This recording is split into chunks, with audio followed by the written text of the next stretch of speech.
Au programme, des courbes rapides sous les projecteurs et 20 pilotes qui veulent inscrire leur nom dans la jeune histoire du Grand Prix d'Arabie Saoudite.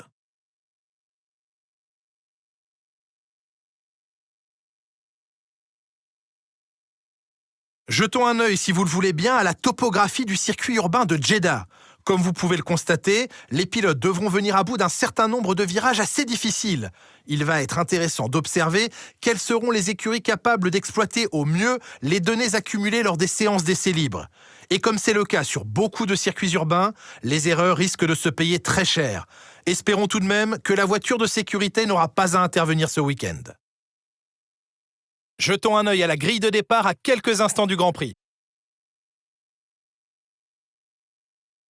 Charles Leclerc part en pole position à l'issue d'une très belle performance lors des qualifications d'hier, avec Max Verstappen qui s'élance de la deuxième place. En ce qui concerne le reste de la grille, nous avons Piastri, Albon, Lewis Hamilton et Norris, Fernando Alonso, Antonelli, Bortoleto et Nico Hülkenberg, Stroll, Ocon, George Russell et Gasly, Tsunoda, Berman, Carlos Sainz et Hayden Jackson.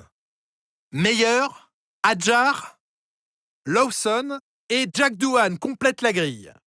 Ça y est, il est l'heure du départ. Tournons-nous vers la grille pour la course du jour. Avec moi dans la cabine de commentaires aujourd'hui, un homme que je tiens en très haute estime, Jacques Villeneuve. Comme on le sait, chaque pilote aime savoir ce que lui demande son écurie. Dans son cas, pas de surprise. Tant que ses performances répondent aux attentes de l'équipe, on peut dire que tout roule. C'est à peu près ça. Vous savez, on a vite fait de se sentir invulnérable. Tout tourne autour de soi et on veut gérer sa carrière du mieux possible. Mais il faut aussi penser à l'écurie et la jouer collectif. Collaborer au maximum avec l'autre pilote, c'est un équilibre assez complexe à trouver. Test radio, test. And radio check. Bon, c'est parti, je sais ce que t'as dans le ventre, ne me déçois pas.